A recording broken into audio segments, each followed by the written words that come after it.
There are moments in life when you look around and realize the crowd has thinned. The phone doesn't ring like it used to.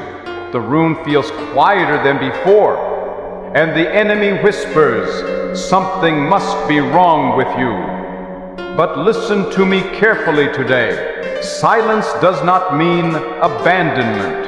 And a small circle does not mean a small calling. Throughout Scripture, God has always done His deepest work away from the noise.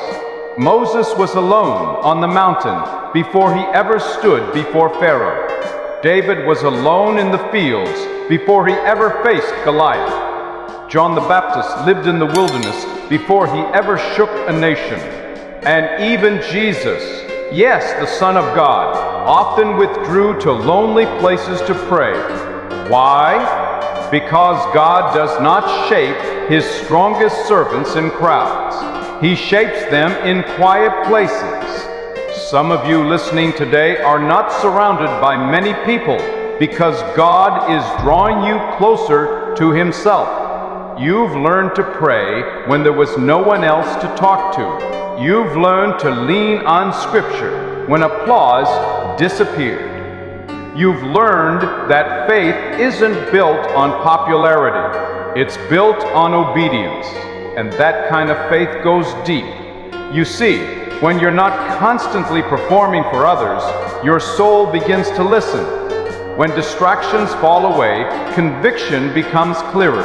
When approval is gone, God's voice becomes louder. You don't just read the Word, you depend on it. You don't just talk about prayer, you survive on it. That is not weakness, that is spiritual maturity. Now let me say something that may be hard to hear, but it is true. Not every calling can survive a crowded life. Some of you have an assignment from God that requires focus, endurance, and courage. You are called to stand when others bow, to speak truth when silence would be easier, to walk forward when no one else understands the direction God has given you. And when you follow God like that, you may lose some people along the way. Jesus never promised popularity. He promised purpose. Some of you have also been wounded, not by strangers, but by people you trusted, friends who left when the cost became too high, believers who spoke the language of faith but lived another life entirely. Those scars hurt. But hear me,